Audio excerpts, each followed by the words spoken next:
Hoje teremos uma aula sobre cinética de bioprocessos. Nós vimos anteriormente que uma curva típica de crescimento microbiano ela tem um determinado perfil, né? E nós podemos eventualmente dividir esta curva nas fases lag, né, ou de adaptação, log ou exponencial, fase de desaceleração ou redução de velocidade, fase estacionária, que é quando a concentração celular já atinge um patamar, e finalmente uma fase de declínio ou morte, né, caso o bioprocesso se estenda até esse ponto. Vamos começar resolvendo aqui um exercício exemplo. Então nós temos aqui dados, né, ao longo do tempo de concentração celular, que eu estou chamando de X em termos de gramas por litro, né? Então vocês já observam que essa concentração celular foi determinada em termos de massa de células por volume, e normalmente a gente mede a massa seca de células por volume. E aqui nós temos a concentração de um substrato S. Depois nós vamos falar um pouquinho mais sobre os substratos, mas também essa concentração está medida em termos de massa por volume. Esses dados foram plotados aqui nesse gráfico, então aqui nós vemos a evolução da concentração celular e aqui nós vemos a evolução da concentração de substrato ao longo do tempo. Então basta eu colocar esses dados, por exemplo, no Excel, né, ou em algum outro programa e mandar fazer um gráfico e eu vou obter esse gráfico aqui. Tem duas perguntas. Uma delas é: quais são as principais fases do crescimento? E a segunda é: calcule μ, né, a velocidade específica de crescimento, e o tempo de duplicação durante a fase exponencial. Então, na verdade, ele está se referindo aqui ao μ máximo. Como é que nós vamos resolver esse problema? Então, vamos pensar primeiro na questão 1. Quais são as principais fases do crescimento? Então, antes de sair fazendo o gráfico, nós podemos já interpretar algumas coisas aqui nessa situação. Então, vejam, por exemplo, né? Nos primeiros 2 instantes de tempo, 0 horas e 1 hora, nós temos quase nenhum aumento na concentração celular, né? Foi de 0,45 para 0,47 gramas por litro. Então aqui, provavelmente a gente tem a fase lag, que é a fase de adaptação, né? Se ela dura até o instante 2 horas, quando a concentração atinge 0,73, nós já vamos ver daqui a pouco. Um outro ponto importante é o seguinte: vejam, a concentração desse substrato, ela começa em 10, ela vai caindo, e quando chega em 8 horas, ela chega a 0, ou seja, esse substrato ele foi totalmente consumido, né? Ele foi exaurido. Então, a partir de 8 horas, esse substrato tem uma concentração 0. E esse instante de 8 horas, ele coincide, né? Vocês podem ver que ele coincide com um instante aqui, um momento em que a concentração celular atinge um valor máximo, né? Vejam, 5 gramas por litro. A concentração celular não cresce mais depois que o substrato foi exaurido. Isso vai ser importante para algo que nós vamos ver daqui a pouco, que é o conceito de substrato limitante. E uma última questão é que nesse ponto final de 10 horas, a concentração celular começa a cair, né? Provavelmente não, na verdade nós já estamos identificando morte celular. Muito bem, então o próximo passo é nós irmos para o Excel, né? Temos aqui os dados de tempo, concentração celular e concentração de substrato ao longo do tempo, e aqui eu já construí um gráfico com essas variáveis. Então vejam aqui, as bolinhas azuis são a concentração celular, né, que se refere ao eixo da direita, e as bolinhas vermelhas são a concentração de substrato, que se refere ao eixo da esquerda. A primeira pergunta era: qual é a duração da fase exponencial? Ou melhor, se a gente poderia identificar todas as fases dessa curva de crescimento. Para identificar as fases da curva de crescimento, a primeira coisa que a gente vai fazer é procurar onde está a fase exponencial de crescimento. E olhando para essa curva das bolinhas azuis, né, fica difícil a gente saber exatamente onde começa e onde termina a exponencial, né? Tem que ter uma cara de exponencial. Então, por isso, nós vamos lançar a mão, né, da transformação logarítmica. Então, aqui eu vou calcular o ln de x, né, para todas as variáveis, e aí nós vamos plotar o ln de x ao longo do tempo. Então aqui vocês podem ver que nós plotamos o ln de x ao longo do tempo. Agora está bem mais fácil identificar onde está a região linear, né? Dá para ver que mais ou menos daqui do instante 1 hora até o instante talvez 5 horas ou 6 horas é a minha região linear no gráfico de ln de x em função do tempo. Agora o que a gente vai fazer aqui? A gente vai adicionar uma linha de tendência, né? Linear, certo? E aí vocês veem o que aconteceu. Ó. Ele pegou e fez uma regressão linear com todos esses pontos. Mas, na verdade, todos esses pontos não servem, né, para essa regressão linear. Eu estou interessado só em identificar a fase exponencial. Então eu vou fazer o seguinte. Eu vou selecionar os meus pontos e vou tentar eliminando ponto a ponto, né, do começo e do final para chegar só naquele trecho correspondente à fase exponencial. Então vocês estão vendo aqui que eu já tirei os pontos do final, né, depois da fase de desaceleração, mas eu ainda talvez não tenha uma reta tão boa aqui. E esse ponto inicial certamente está fora da minha fase exponencial, né? Então eu vou eliminar esse ponto inicial. Né, vejam que agora eu tenho um ajuste bem melhor. E será que se eu eliminar esse último ponto, eu ainda melhoro a minha fase exponencial? Agora vejam que eu tenho uma reta quase perfeita. Bom, se aquele último ponto fica ou não fica, é um pouco dependente da interpretação da pessoa, certo? Vamos deixar esse ponto aqui então. Conclusão, a minha fase exponencial, ela vai da célula A2 até a célula A8. Então ela vai do instante, ela vai do instante 1 hora até o instante 6 horas. Então essa é a minha fase exponencial. Vai de 1 hora até 6 horas, voltando aqui no nosso problema, certo? Portanto, eu já posso escrever aqui, né, e respondendo à questão 1, a fase log, que é a fase exponencial, vai de 1 a 6 horas. Portanto, a fase lag, que é a fase de adaptação, terá uma duração de 0 até 1 hora, né? Será só esse intervalozinho inicial. E depois das 6 horas, notem, né, que as 6 horas é esse instante aqui, ó. Depois das 6 horas, o que eu tenho? Eu tenho a fase de desaceleração, mas até onde ela dura? Ela dura até a minha concentração celular se estabilizar, que é justamente a partir de 8 horas. Ó. Portanto, entre 6 e 8 horas, eu tenho a minha fase de desaceleração. 6 a 8 horas é a fase de desaceleração. E a fase estacionária, que vai durar, então, de 8 a 9 horas. E eu tenho também a fase de declínio ou morte, né, nessa situação aqui. Como eu disse para vocês, isso não é frequentemente observado em bioprocessos, mas aqui acho que a pessoa estava fazendo um experimento e deixou a coisa correr mais tempo. Então aqui vai de 9 a 10 horas. Né? Então notem que nós fomos capazes de identificar 5 fases do crescimento a partir desses pontos aqui. Lag, log, desaceleração, estacionária e morte. E vejam que a fase log, ela vai do instante 1 hora, aqui, né, até o instante 6 horas, aqui. Né?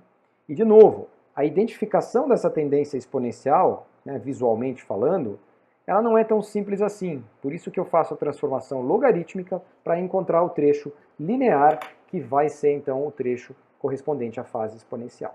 Muito bem. Próxima pergunta, número 2. Calcule μ máximo e o tempo de duplicação durante a fase exponencial.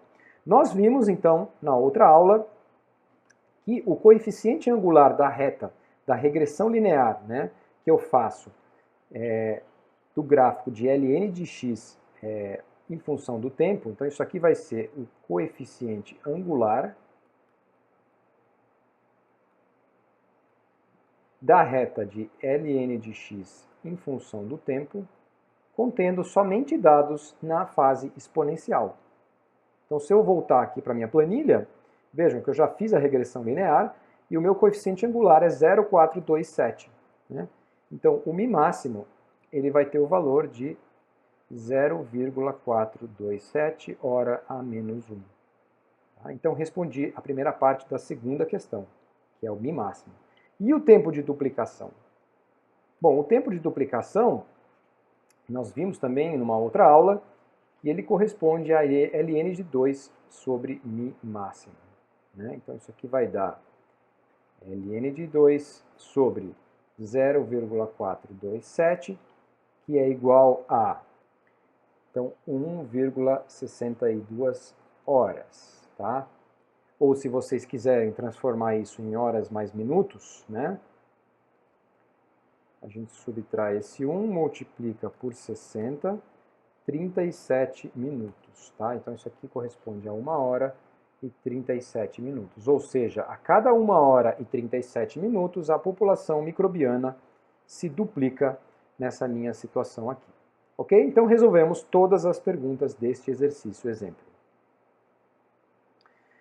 Nos estudos de cinética de bioprocessos, não só a concentração celular, mas também a concentração de substratos e de produtos são acompanhadas ao longo do tempo.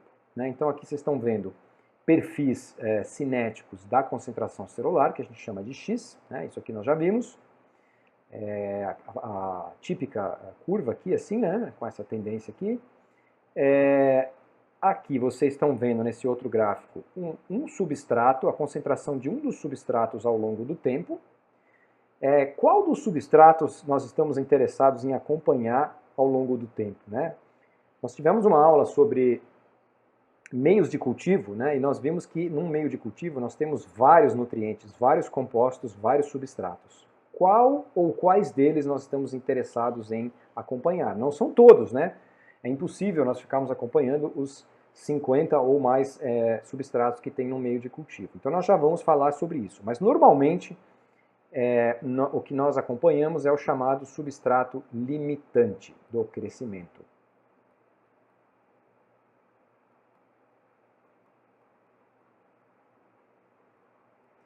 E produtos, né? Aqui na última curva nós estamos vendo a formação de um produto ao longo do tempo. E vocês veem que esse perfil de produto ele acompanha razoavelmente bem o perfil da concentração celular. Né? Então esse produto aqui é um daqueles produtos que nós chamamos de metabólitos primários, que são aqueles que têm a produção associada ao crescimento. Uma outra forma de enxergar a mesma coisa, né? Só que agora as três curvas estão colocadas num gráfico só, está exposta aqui. Então vejam, concentração celular é o X, né? Concentração do substrato, de um dos substratos, que vai caindo assim, ela é quase um espelho, né, da concentração celular, e a concentração de produto aqui. Notem que também aqui aparece a divisão, né, nas fases lag, aqui tem uma fase de aceleração entre a lag e a exponencial, fase de redução de velocidade, estacionária, declínio. Notem que alguém aqui está usando uma reguinha para tentar tirar a tangente, né? A tangente em alguns pontos dessas curvas, olha, aqui, aqui e aqui. Né? Essas tangentes correspondem às derivadas, né? Então essa aqui, por exemplo, na curva de S vai ser o ds dt. Essa na curva do x vai ser o dx dt. E essa na curva do P vai ser o dp dt. Então, por que será que alguém estaria interessado em levantar as derivadas em alguns pontos dessas curvas? Nós vimos anteriormente, né, que a velocidade específica de crescimento, que nós chamamos de μ, ela pode ser definida como 1 sobre a concentração celular vezes dx dt. Então, obter essa derivada dx dt aqui pode ser interessante caso alguém esteja interessado em calcular a velocidade específica de crescimento aqui nesse ponto, né? E observem que esse ponto está fora da fase exponencial, ou seja, aqui a população não está crescendo com o μ máximo, ela está crescendo com um μ menor do que o μ máximo, certo? Então essa é a velocidade específica de crescimento, que nós já vimos numa outra aula. E analogamente à velocidade específica de crescimento, nós podemos definir uma velocidade específica de formação de produto, né, que vai ser o quê? Vai ser 1 sobre a concentração celular vezes a derivada do produto em relação ao tempo. Então essa é a velocidade específica de formação de produto. E notem, importante pessoal, que ela é específica também relativa à concentração celular, né? Então aqui eu tenho X, tá? Não tenho P não.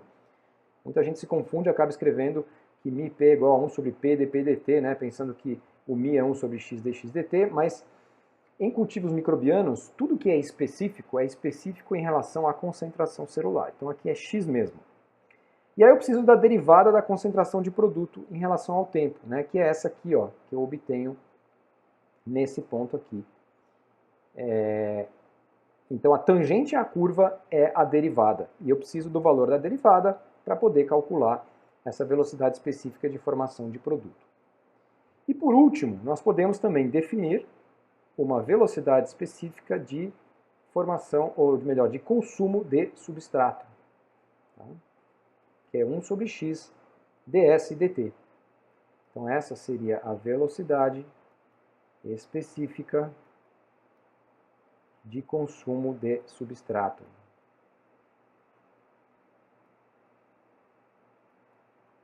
Atenção que, de novo, né, aqui eu tenho o x e aqui eu preciso da derivada ds dt. Mas notem, né, que enquanto a derivada dx dt e a derivada dp dt são positivas, essa derivada ds dt é negativa, né? Então, segundo essa fórmula aqui, o meu valor de μs ele vai ser negativo. Então, para evitar isso, a gente costuma colocar aqui um sinal de menos na frente desse ds dt, que é para nós termos uma velocidade específica de consumo de substrato positiva. Muito bem, outros parâmetros que nós usamos em cinética de bioprocessos são os seguintes, pessoal. Produtividade e rendimento. A produtividade, ela pode ser uma produtividade em células,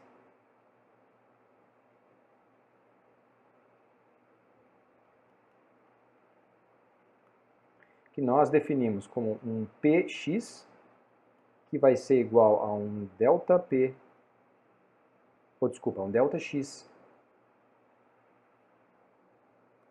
sobre ΔT. Tá? Então, isso pode ter unidades, por exemplo, de gramas de célula por litro por hora. Certo? Então isso me diz o quanto eu estou produzindo de células por volume de reator por tempo. Mas nós podemos também definir uma produtividade em produto, né, que é interessante, principalmente num bioprocesso em que eu viso a produção de um produto. Eu posso chamar isso de PP, isso vai ser igual a ΔP sobre ΔT. Tá? Então, uma unidade aqui possível é massa de produto por volume por tempo. Isso me diz quanto eu estou produzindo daquele produto por volume de reator por tempo. Outros parâmetros cinéticos que nós usamos frequentemente são os chamados fatores de conversão.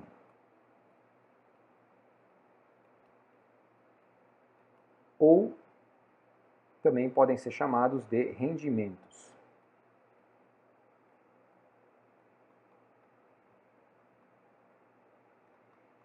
Os fatores de conversão, eles nos dizem, né, algo sobre a transformação do substrato em células ou sobre a transformação de substrato em produtos. Então, vamos falar primeiro do fator de conversão de substrato a células.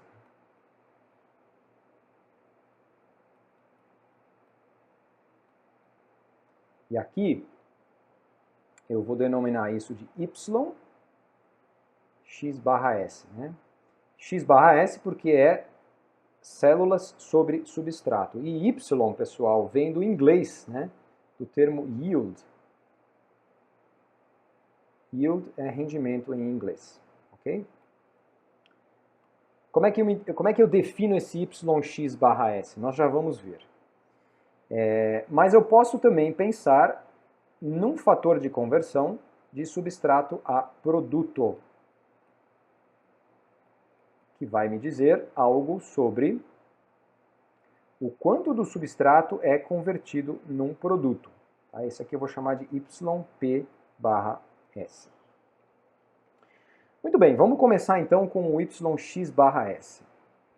Eu posso defini-lo de duas maneiras. Eu posso dizer que ele é igual a simplesmente um ΔX sobre um ΔS, tá? Então isso aqui, ou melhor, sobre um menos ΔS, porque isso seria igual ao X final, a concentração celular final, menos a concentração celular inicial, dividido pela concentração de substrato inicial, menos a concentração de substrato final.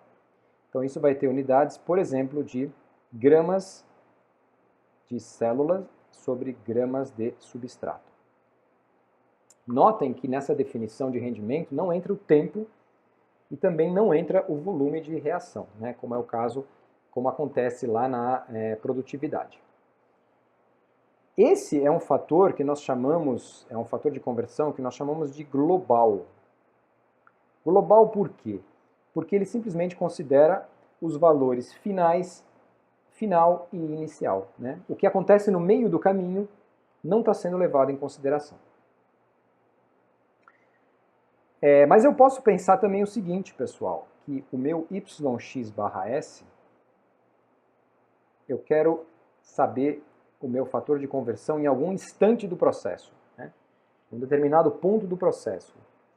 Aí eu posso pensar em diminuir esse ΔX e esse ΔS para um menos dx menos dividido por menos ds.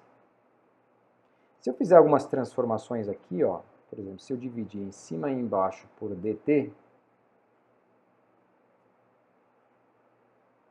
e agora, se eu dividir em cima e embaixo por x,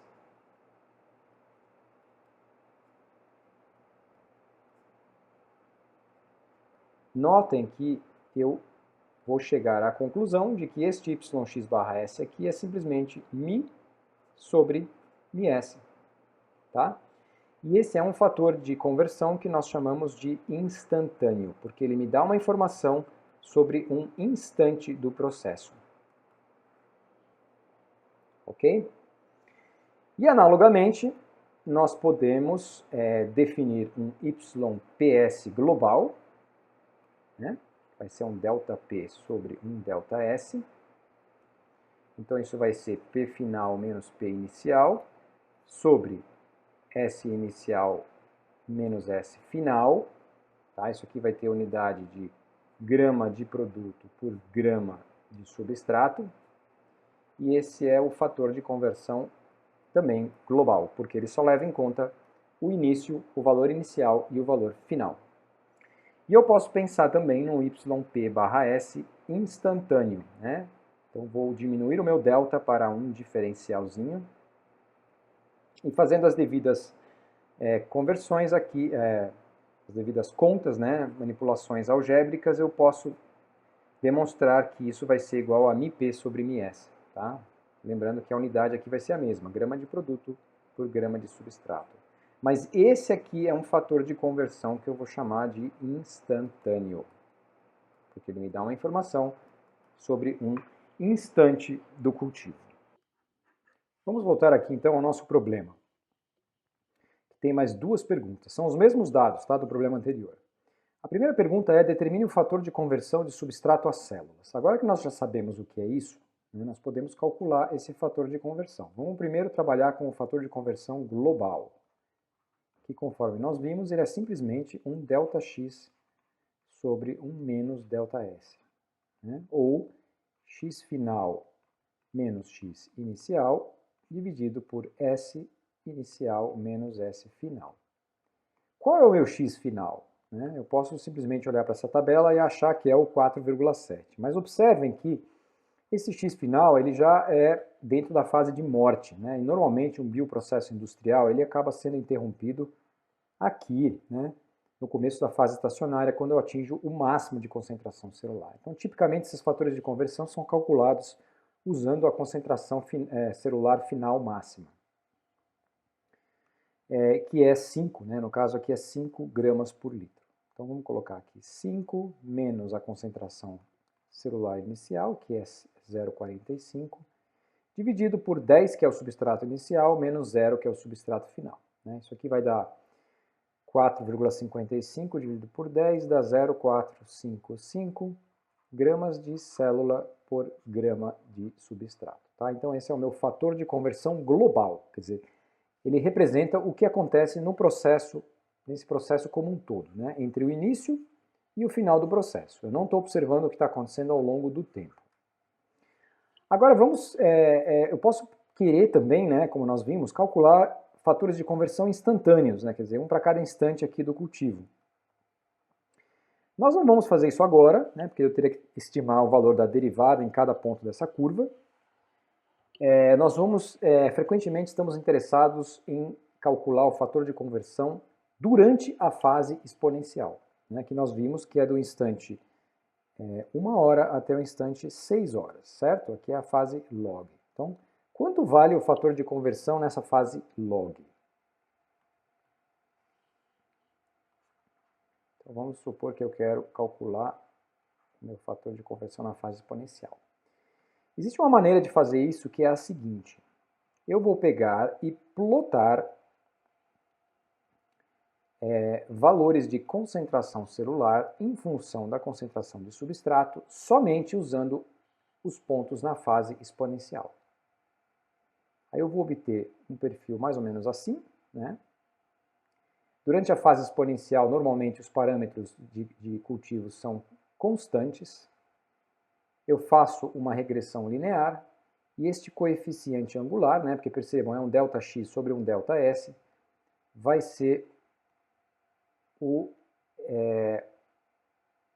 que vai dar um valor negativo, né, esse coeficiente angular, mas se eu pegar o valor absoluto, ele vai corresponder ao meu valor de fator de conversão de substrato a células na fase exponencial. Então eu peguei e simplesmente copiei aqui a coluna do x da concentração celular para cá, né, e selecionei os dados de S e X que correspondem à fase exponencial, ou seja, do intervalo de 1 hora até 6 horas, e mandei plotar o X contra o S. E notem que os pontos seguem bastante bem uma tendência linear. Mandei fazer uma regressão linear, e vejam que o coeficiente angular dessa regressão linear é menos 0,523. Né? Então, o meu fator de conversão na fase exponencial é igual a 0,523 gramas de célula por grama de substrato. Notem que esse valor de 0,523 ele é um pouco maior do que este valor de 0,455. Né? Porque, de novo, esse aqui é o global, ele só leva em conta o início e o final, e esse aqui só leva em conta o que acontece na fase exponencial de crescimento. Então, vocês observam que, nesse caso, né, desse estudo, o fator de conversão de substrato a células durante a fase exponencial de crescimento, ele é certamente maior do que durante a fase lag e durante a fase de desaceleração. Né? O global, ele acaba sendo uma média do que acontece na fase lag, na fase exponencial e na fase de desaceleração. Vamos para o próximo item. Verifique como a produtividade em células varia ao longo do cultivo, sempre relativa ao instante zero. Né? Então a produtividade, a gente viu que é um ΔX dividido por um ΔT, mas é sempre relativo ao instante zero, né? Porque se a gente pegasse intervalos de tempo, a gente não estaria falando em produtividade, mas sim em velocidades. E ele pergunta qual o instante de máxima produtividade. Então vamos voltar aqui para a nossa planilha Excel, ΔX sobre ΔT. Então eu vou pegar este x menos o x inicial e dividir por este intervalo de tempo menos o tempo inicial.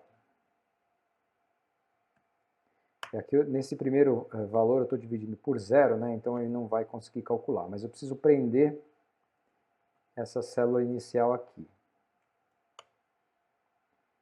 Muito bem. Então vejam, aqui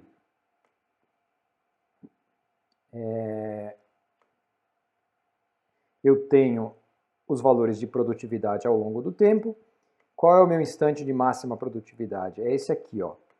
Estão vendo? 0,593 gramas de célula por litro hora. É no instante 7 horas. Então, voltando aqui, a resposta para o item 2, produtividade em células máxima é igual a 0,593 gramas de célula por litro hora no instante 7 horas. E a produtividade, pessoal, no fundo, é como se eu pegasse uma régua, né, posicionasse ela nesse valor inicial de concentração celular e fosse alterando o ângulo. Ó. Produtividade nas 3 horas é essa, nas 4 horas é essa, nas 5 horas é essa, nas 6 horas é essa, nas 7 horas é essa. Desculpa, 6 horas aqui, 7 horas aqui, 8, 9. Né? Então vocês estão vendo que o máximo da produtividade está justamente aqui, no instante de 7 horas, que foi o que a gente calculou e o que a gente observou aqui dos nossos cálculos na planilha Excel. Muito bem, mas eu estava falando em rendimento, né, do produto de interesse ou das células, no caso das células serem o produto de interesse. Nós estávamos falando em produtividade. E existe mais um terceiro parâmetro importante em bioprocessos industriais, que é a concentração final do produto. Né? Muitas vezes, esse pode ser um parâmetro importante. Então, aqui nós temos os 3 parâmetros principais para nós avaliarmos o desempenho de um bioprocesso industrial: rendimento, produtividade, concentração final de produto. E com isso a gente pode fazer a seguinte pergunta: quais são as condições ótimas para um processo industrial, né, em termos de tempo de processo, temperatura, pH, concentração de nutrientes, etc. Esse T, esse R e esse Y formam uma sigla fácil da gente decorar, ó, try, né, que significa tentar em inglês. Então, num processo industrial, eu sempre tenho que encontrar o melhor compromisso entre esses 3. Eu nunca vou conseguir maximizar os 3 simultaneamente, tá? Vamos lá. Concentração final de produto. Tem dimensões de massa por volume, né? Esse vai ser um parâmetro importante quando as etapas posteriores de purificação do bioproduto são etapas caras, etapas que serão simplificadas e barateadas se eu tiver uma concentração alta do produto no final da conversão. Produtividade, massa por volume por tempo. Né? Está relacionado ao tempo de processo, ou seja, quanto menos tempo, menor será o volume de reação necessário. Portanto, menores bioreatores terão que ser construídos e menos dinheiro eu vou gastar na construção da minha indústria. Né? Esse é o chamado CAPEX, Capital Expenses. É o quanto eu vou investir na construção da fábrica. Quanto maior a produtividade, menor o volume de reator necessário. E rendimento, massa de produto por massa de substrato, está relacionado ao aproveitamento da matéria-prima. Né? Lembra, é massa de produto sobre massa de substrato. Então, quanto maior o rendimento, mais substrato eu converti em produto.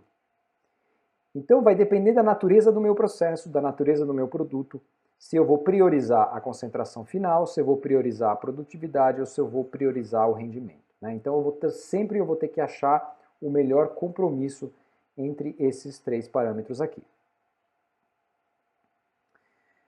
Mudando um pouquinho de assunto, nós vamos ainda em cinética de bioprocessos falar agora sobre uma observação experimental, né, que o Jacques Monod, aquele mesmo pesquisador que estudou a curva de crescimento, fez no início, meados do século XX.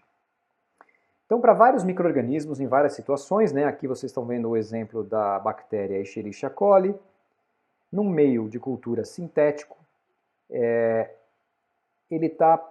ele começou a observar o que acontece e plotar os valores de velocidade específica de crescimento, né, isso que está aqui no eixo vertical, em função da concentração de substrato no eixo horizontal.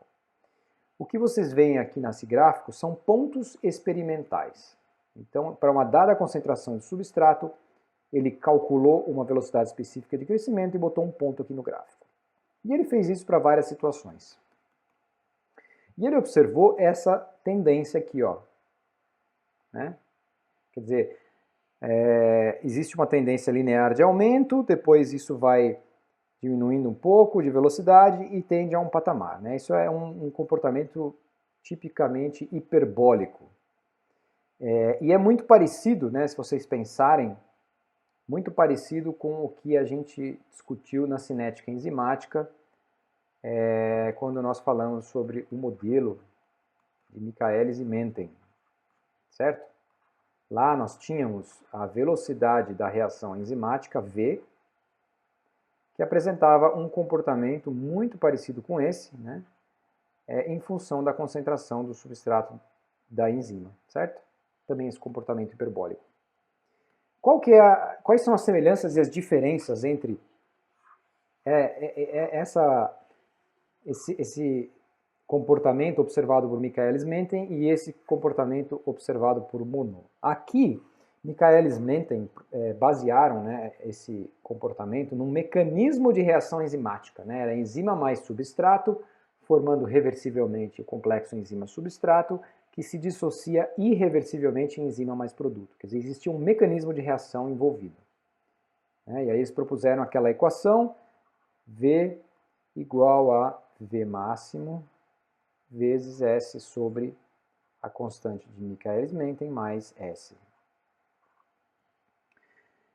Jacques Monod, a partir dessas observações experimentais, também propôs um modelo muito parecido, né? Mi igual a Mi máximo vezes S sobre uma constante que ele chamou de Ks mais S. Então vocês percebem que as duas equações são muito parecidas, tá? Essas são as semelhanças. Porém, esse é um modelo que a gente chama de mecanístico, baseado num mecanismo de reação, né? E este é um modelo que a gente chama de empírico, porque ele é simplesmente baseado em observações experimentais. Então, ele plotou esses pontos, observou uma tendência e propôs uma equação, tá? Então, isso não é baseado num mecanismo, é baseado apenas em observações empíricas. Nesse gráfico, vocês veem o mesmo comportamento, né? Mas aqui temos um outro micro-organismo, Mycobacterium tuberculosis, num outro meio de cultura em função da concentração de substrato. Então, de novo, a velocidade específica de crescimento em função da concentração de substrato, e vocês observam o mesmo tipo de comportamento, né? Então, o Monod, na verdade, ele observou esse comportamento para várias combinações de micro-organismos e meios, e então ele finalmente propôs aqui o que hoje nós chamamos de modelo cinético de Monod. Tá? E esse modelo, ele prevê simplesmente que a velocidade específica de crescimento ela varia conforme a concentração de um substrato desta maneira aqui. E aí é importante, pessoal, a gente discutir um conceito aqui que é o conceito de substrato limitante. Nós não falamos em detalhes sobre isso até agora, mas toda vez que eu tenho um cultivo microbiano, né, e uma situação parecida com aquela do exercício, vamos dizer assim, vamos dizer que a minha curva de crescimento é assim, essa seria a curva da concentração de células, e eu tenho aqui a curva da concentração de substrato.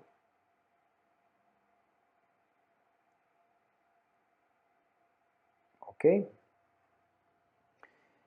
Vocês notam que quando a concentração de substrato chegou em zero aqui, né, no mesmo instante essa população parou de crescer. Tá? Existem vários substratos no meio de cultivo, certo? Vamos pegar um outro exemplo aqui de um outro substrato. Quer dizer, vamos pegar esse substrato aqui, a gente vai chamar ele de S1. Vamos pegar um outro substrato que a gente resolveu também medir a concentração dele ao longo do tempo e a gente observou esse comportamento aqui, ó.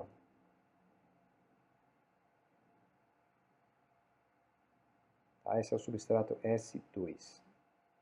Qual é a diferença do comportamento entre S1 e S2? Vejam que o S2, quando a população microbiana parou de crescer, ele não chegou a zero a sua concentração. Ela parou num dado valor e estabilizou.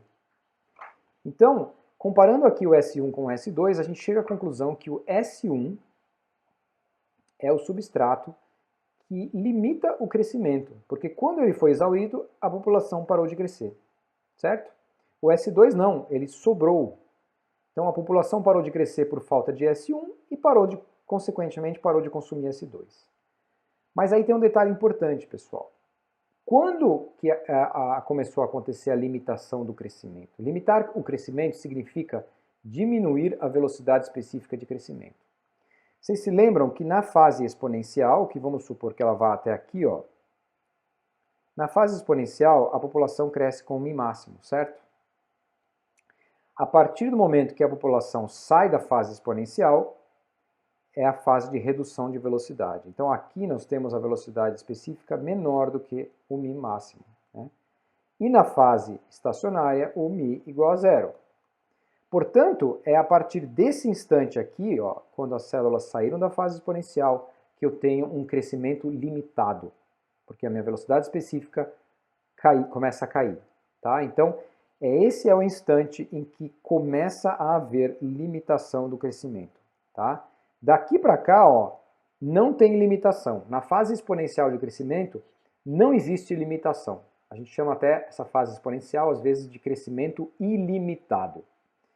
Aqui eu tenho crescimento limitado pelo substrato S. Qual substrato S? O substrato S1. Como é que eu sei isso? Porque quando ele foi esgotado, né, o S1, a população parou de crescer. Então, aquilo que nós estávamos discutindo sobre Monod, né, vale para um S, desde que esse S seja o substrato limitante do crescimento.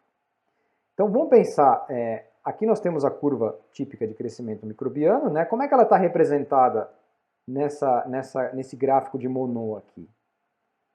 Vejam o que acontece. Eu tenho que pensar aqui da direita para a esquerda. Ó. Eu começo aqui e ando da direita para a esquerda. Tá? Então aqui, vejam, eu vou estender um pouquinho essa curva aqui. Aqui eu estou no Mi máximo, certo? Aqui o meu Mi é constante máximo. Aqui o substrato vai sendo consumido, consumido, consumido. A partir de um determinado instante, né, andando da direita para a esquerda, que vamos supor que é aqui, ó,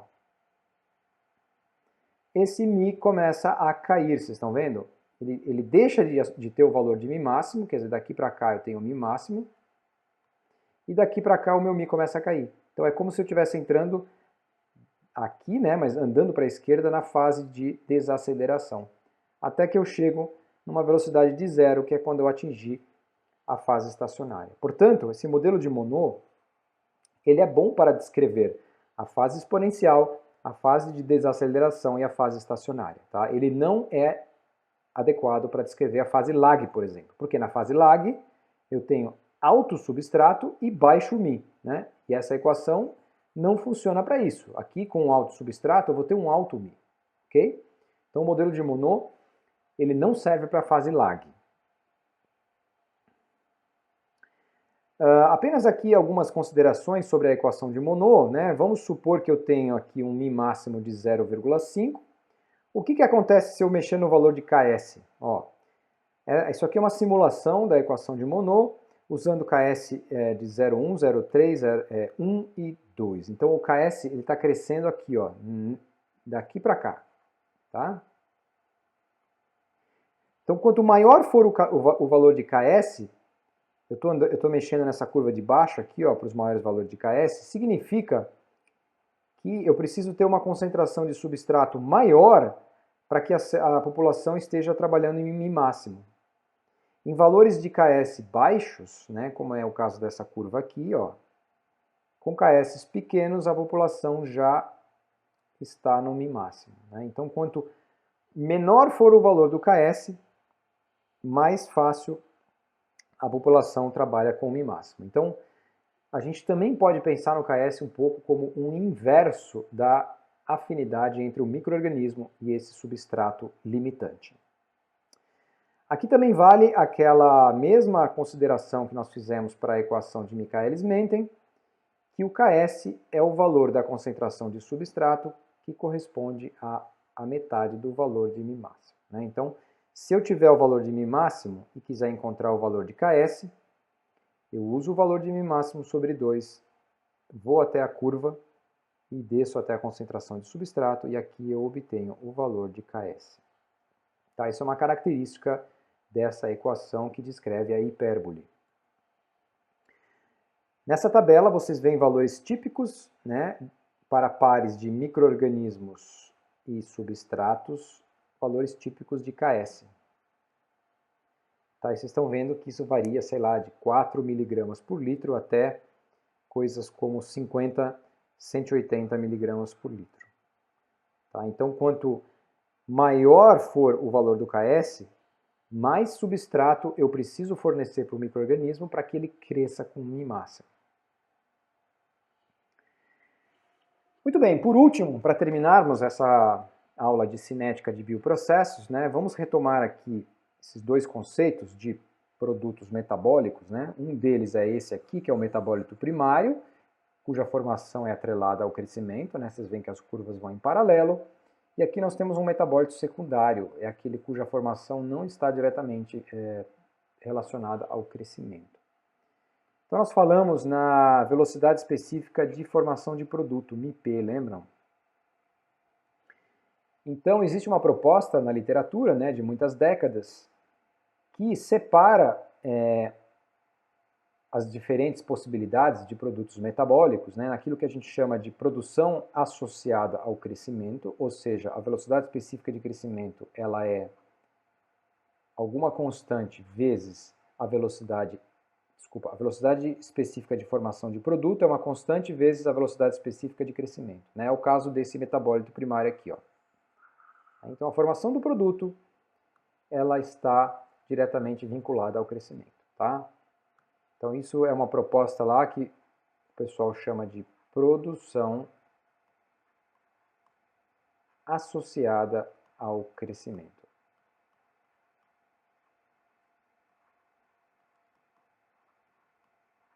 Do lado esquerdo, nós teremos algo do tipo a velocidade específica de formação de produto é igual a uma constante beta. Né? Ou seja, ela não tem vinculação com a velocidade específica de crescimento. Isso é o que se chama de produção não associada ao crescimento.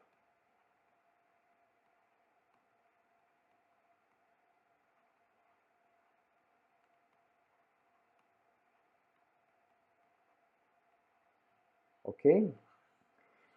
E existe uma terceira possibilidade, que seria uma equação do tipo μp igual a alφ-mi mais beta. Né? Então, se alfa e beta forem diferentes de zero, eu tenho uma situação que é chamada de produção parcialmente associada ao crescimento.